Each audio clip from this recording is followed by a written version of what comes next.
नमस्कार दोस्तों आपका स्वागत है आपके अपने YouTube चैनल गुरुदेव देसी पाठशाला में। दोस्तों आज मैं कुछ क्वेश्चन लेकर आया हूँ एलसीएम और एचसीएफ के, जो अक्सर कर प्रतियोगिता परीक्षाओं में पूछे जाते हैं। तो दोस्तों एक सवाल है, वह छोटी से छोटी भिन्न बताइए जो 6/7, 5/14 और 10/21 से पूर्णतः विभाजित हो जाए। तो दोस्तों अब आप ये सोच रहे हो कि इसमें हमें एलसीएम निकालना है, इसका एचसीएफ निकालना है।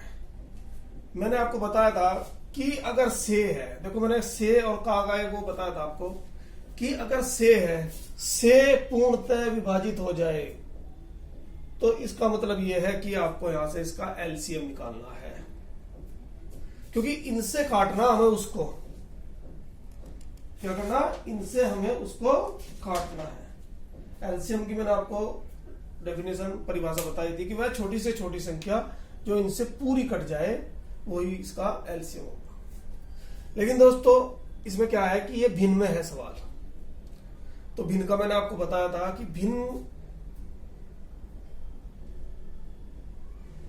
भिन्नों का एलसीएम, क्योंकि सबसे पहले हमें यह पता होना चाहिए कि इस सवाल में हमें करना क्या है।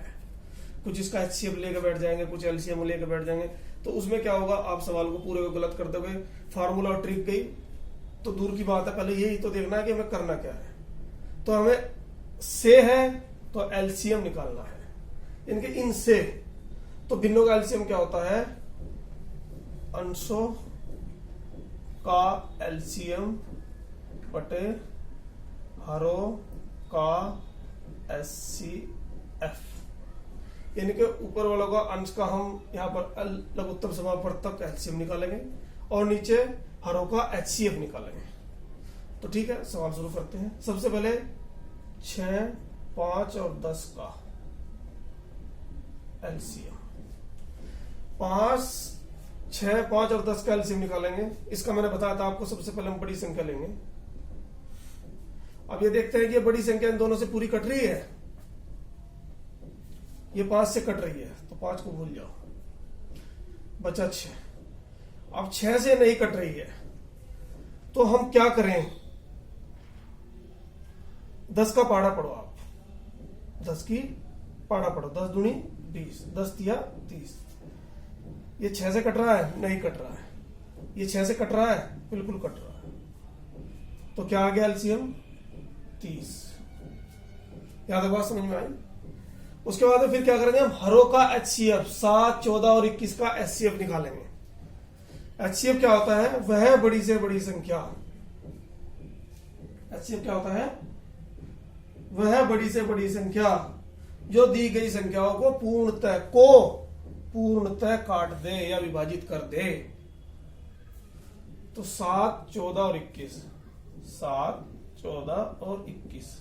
अब देखो एलसीएम में हमने क्या किया था कि पहले बड़ी संख्या ली थी और एचसीएफ में हम पहले छोटी संख्या लेंगे और फिर देखेंगे कि यह संख्या इन दोनों को पूरा काट रही है, इसको भी काट रही है, इसको भी काट रही है।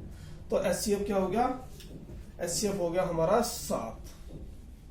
ठीक है दोस्तों, क्या हो गया हमारा, तो एलसीएम हमारा कितना आया था, 30 और एचसीएफ आया था 7। यही इसका उत्तर हो गया। समझ में आई दोस्तों। लेकिन आपको सबसे पहले सवाल में देख के ये समझना है, कुछ सवाल ऐसे घुमाव के दे देता है कि हमें उसमें करना क्या है। अरे ट्रिक लगाओगे, कुछ भी करोगे, सबसे पहले ये तो देखो कि करना क्या है। तो से है, से पूर्णतः विभाजित, इनसे पूर्णतः विभाजित है तो एलसीएम निकालेंगे। आगे दोस्तों दूसरे सवाल पे चलते हैं।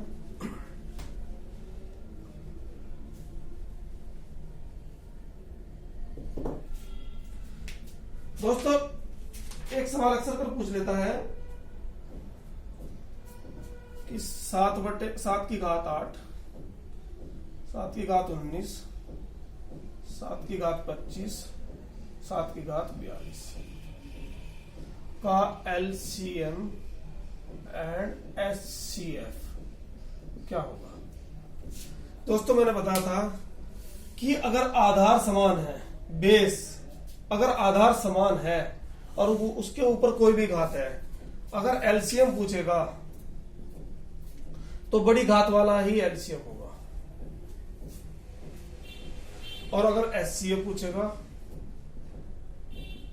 तो छोटी घात वाला HCF होगा।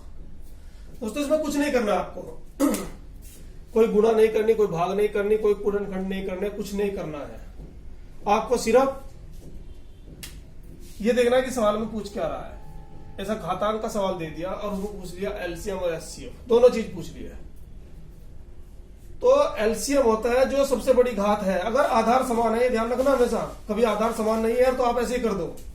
आधार समान है तो बड़ी घात वाला एलसीएम और छोटी घात वाला HCF। अगले सवाल पे चलते हैं दोस्तों।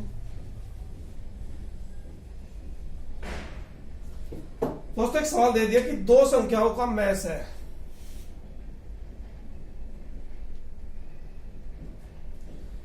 दो संख्याओं का मैस है कितना? 11। लेस है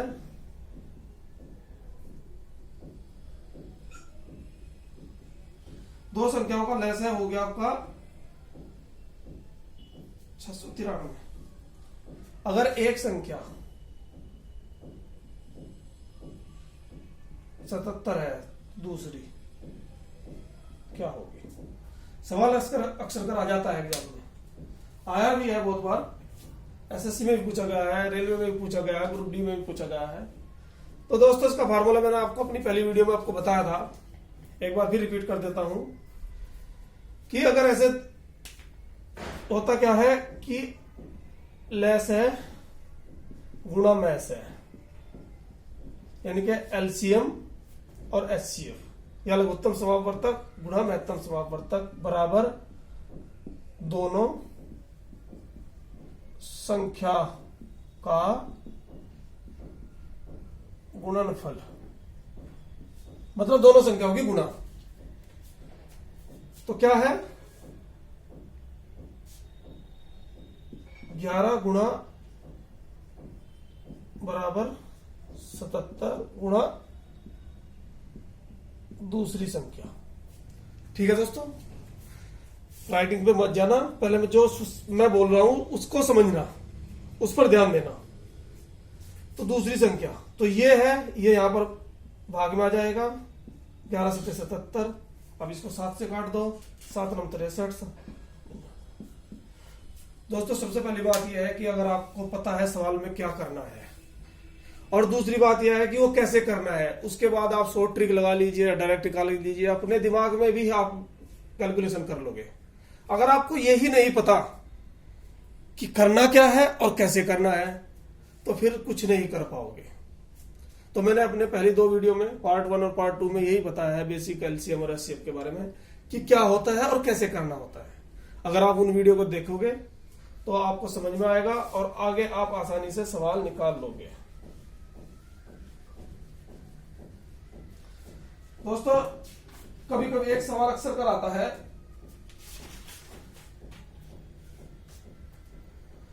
वह बड़ी से बड़ी संख्या जिससे वह बड़ी से बड़ी संख्या जिससे वह बड़ी से बड़ी संख्या जिससे 122 व 243 को भाग देने पर शेष क्रमशः 2 और 3 बचे। देखो दोस्तों एक सवाल आ गया, 2-3 बार आया है, रेलवे में भी आया है, एसएससी में भी आया है। वह बड़ी से बड़ी संख्या जिससे 122 और 243 को भाग देने पर शेष क्रमशः 2 और 3 बचे। सबसे पहले ये देखना है कि हमें इसमें करना क्या है। को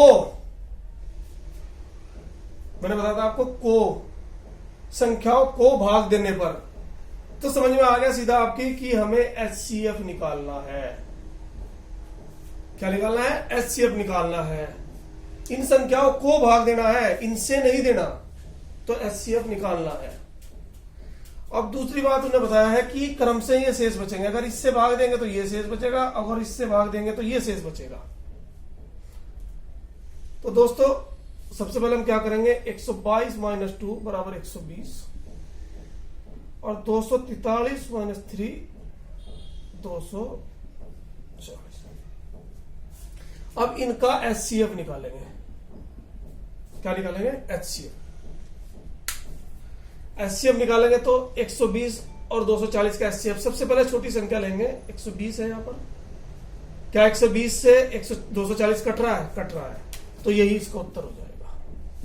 देखो दोस्तों, कैलकुलेशन किया मैंने, बताया, इसलिए थोड़ा टाइम हो गया। लेकिन अगर आपको पता होता कि सवाल में क्या करना है, इसमें से 2 घटाएंगे, इसमें से 3 घटाएंगे, 120 दूनी 240, एचसीएफ 120 हो गया।